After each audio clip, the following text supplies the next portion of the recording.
کیا انسانیت اپنے گہرے حقیقی رشتوں کو چند کلکس پر بننے والے مجازی تعلقات کے لیے قربان کر رہی ہے؟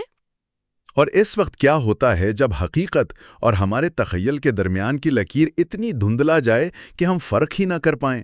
آج ہم دو بہت ہی دلچسپ مفکرین فواد احمد اور زین خان کے درمیان ہونے والی ایک زبردست بحث کی گہرائی میں اتریں گے۔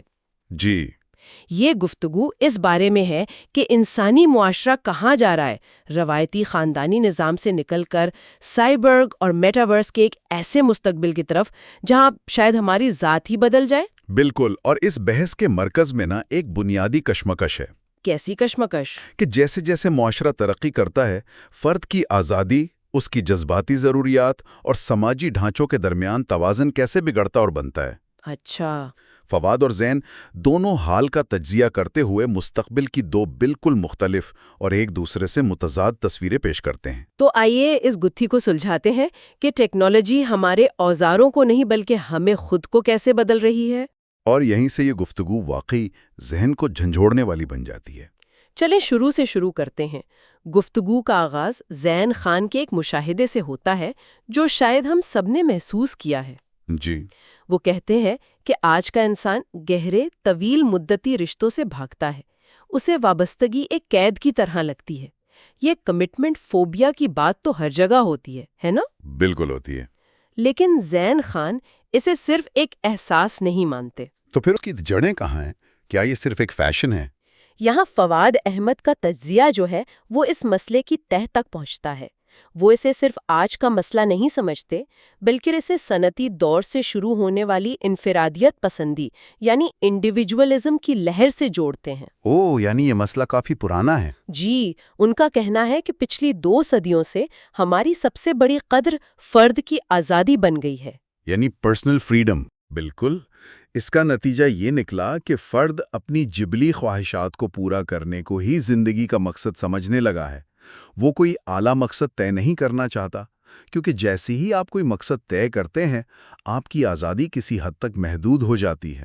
یعنی اپنی مرضی کا مالک بننے کی خواہش میں ہم نے کسی بھی بڑی چیز سے جڑنے کا خیال ہی ترک کر دیا۔ آپ نے بالکل صحیح پکڑا۔ اس کے برعکس روایتی معاشروں کو دیکھیں تو وہاں خاندان ایک ذمہ داری اور باہمی انحصار پر مبنی ادارہ تھا۔ مطلب لوگ ایک دوسرے کے محتاج تھے؟ جی، ایک کسان کو لوہار کی ضرورت تھی، لوہار کو جلاہے کی، اور سب کو ایک دوسرے کی۔ یہ انحصار ہی دراصل وفاداری اور مضبوط وابستگی کی بنیاد تھا۔ جب آپ کو زندہ رہنے کے لیے کسی کی ضرورت ہو تو آپ اسے آسانی سے چھوڑ نہیں سکتے۔ لیکن زین خان تو اسی تبدیلی کو انسانی تہذیب کی تقدیر کہتے ہیں۔ ان کے مطابق بڑے خاندانوں سے نیوکلیر فیملی اور پھر اس کے بھی خاتمے کی طرف سفر ایک فطری عمل ہے۔ جی، ان کا ایک بہت طاقتور جملہ ہے کہ ترقی اور تہذیبی ارتقاء روایت کی موت ہے۔ یعنی یہ تو ہونا ہی تھا۔ جی، زین کا نقطہ نظر خالصتاً ارتقائی ہے۔ وہ کہتے ہیں کہ انسان ہمیشہ اپنی بقا کے لیے نئے اور زیادہ مؤثر طریقے اپناتا ہے، اور اس عمل میں وہ پرانے سماجی کرداروں سے خود کو آزاد کر لیتا ہے۔ لیکن اس سے معاشرے میں ایک نفسیاتی تناؤ تو پیدا ہوتا ہوگا۔ ہوتا ہے، بالکل ہوتا ہے۔ لیکن زین کہتے ہیں کہ انسان ارتقاء کے اصولوں کے تحت وقت کے ساتھ ساتھ اس سے مطابقت پیدا کر لیتا ہے۔ مگر یہیں پر فواد احمد ایک بہت بنیادی سوال اٹھاتے ہیں جو اس پوری بحث کا رخ بدل دیتا ہے۔ وہ کیا؟ وہ پوچھتے ہیں، اگر خاندان کا ادارہ کمزور ہو گیا تو اس کی چھوڑی ہوئی جگہ کون پور کرتا ہے؟ اور ان کے مطابق اس کی جگہ ریاست نے لے لی ہے۔ بالکل، فواد کے مطابق جدید معاشروں میں یہ کام ریاست کرتی ہے، لیکن یہاں ایک بہت بڑا مسئلہ ہے۔ مسئلہ؟ مجھے تو یہ ایک اچھی چیز لگتی ہے۔ ریاست زیادہ غیر جانبدار ہوتی ہے۔ خاندان میں تو ظلم و ناانصافی بھی ہو سکتی ہے، جبکہ ریاست کے قوانین سب کے لیے برابر ہوتے ہیں۔ کیا یہ ترقی نہیں؟ یہ ایک بہت اہم نقطہ ہے۔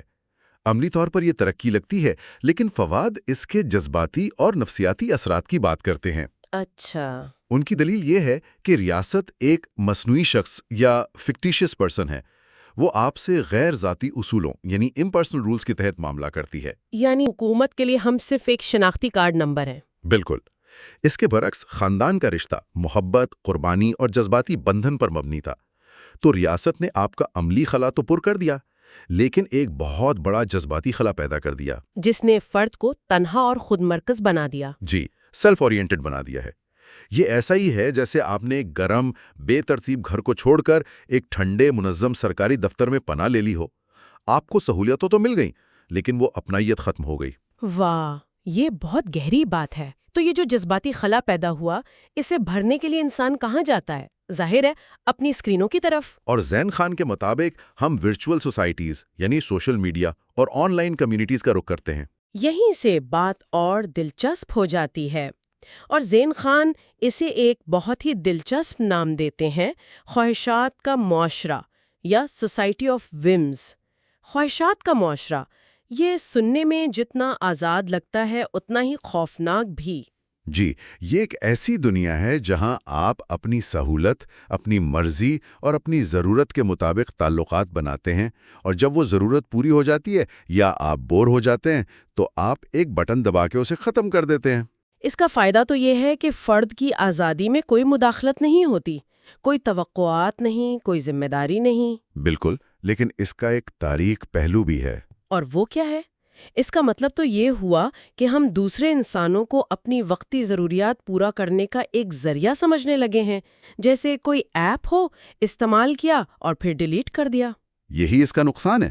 زین خان خود تسلیم کرتے ہیں کہ اس سے طویل مدتی رشتے، گہری محبت اور وابستگی ختم ہو جاتی ہے۔ یعنی انسان دوسرے لوگوں کو اپنی جبلی تسکین کا ذریعہ سمجھنے لگتا ہے۔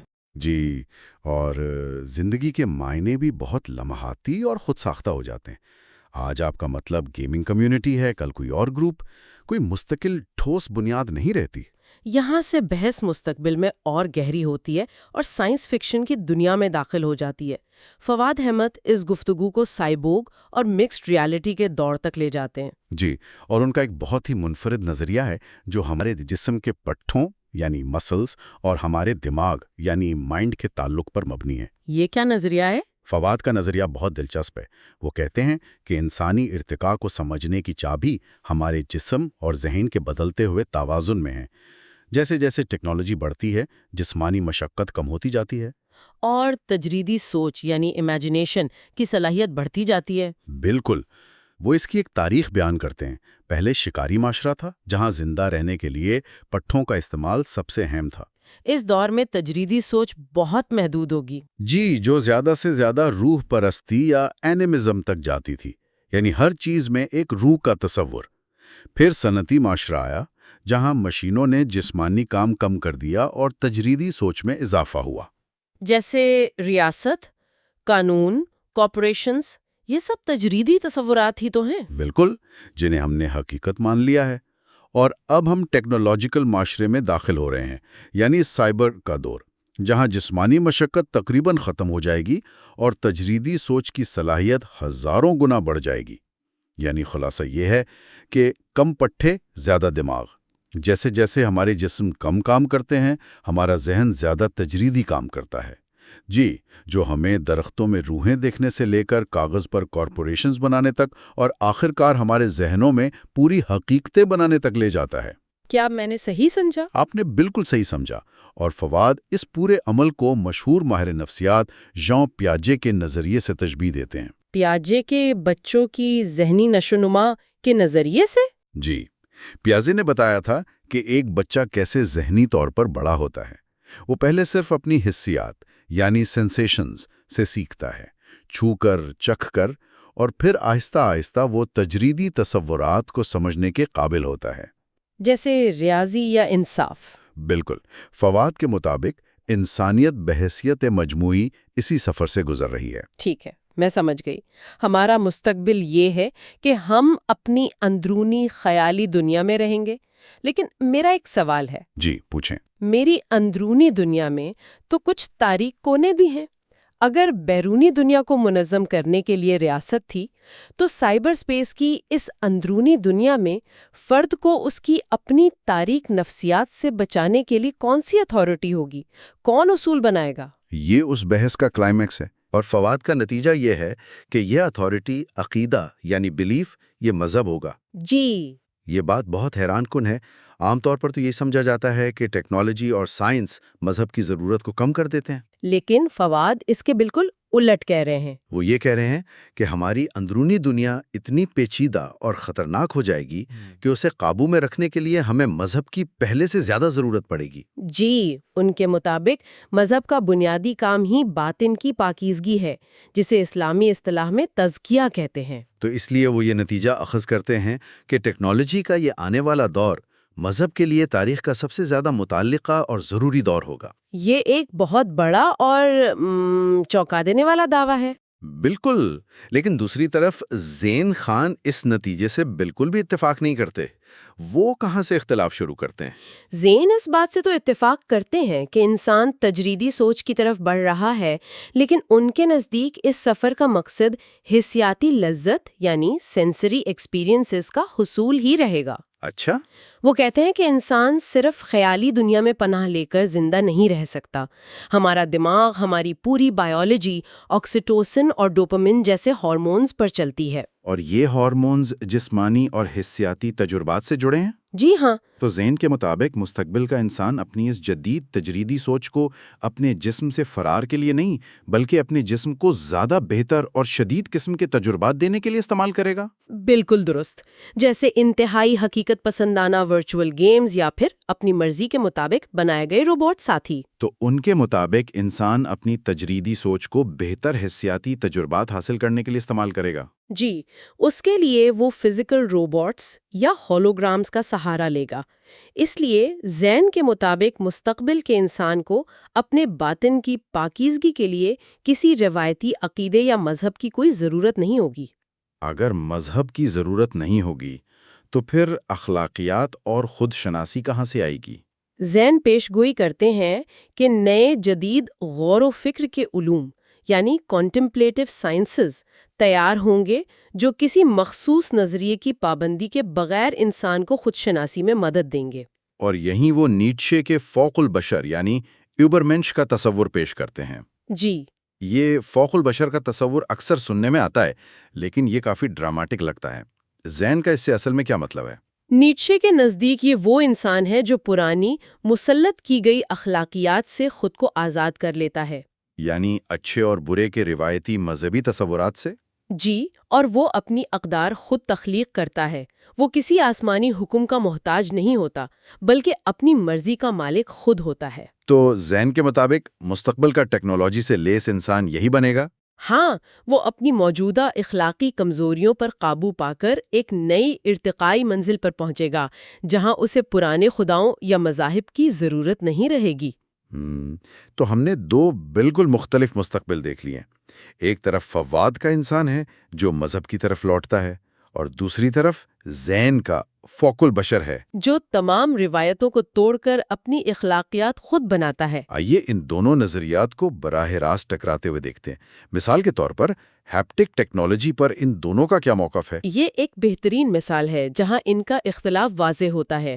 فواد کہتے ہیں کہ جب میٹاورس میں ہیپٹک فیڈ بیک ممکن ہو جائے گا، یعنی مطلب ورچوئل دنیا میں چھونے کا احساس؟ جی، جب انسان اپنے بنائے ہوئے اوتار کو حقیقت کی طرح چھو سکے گا تو اس کا بیرونی حقیقی دنیا کی حسیات پر انحصار ختم ہو جائے گا۔ اور زین اس کا کیا جواب دیتے ہیں؟ زین اس سے جزوی اتفاق کرتے ہیں، لیکن وہ کہتے ہیں کہ اس ٹیکنالوجی کا مقصد بھی حسیاتی تجربات کو بہتر بنانا ہی ہوگا۔ یعنی انسان اپنی تجریدی سوچ کو حسیات کے حصول کے لیے ہی استعمال کرے گا، اسے فرار کے لیے نہیں۔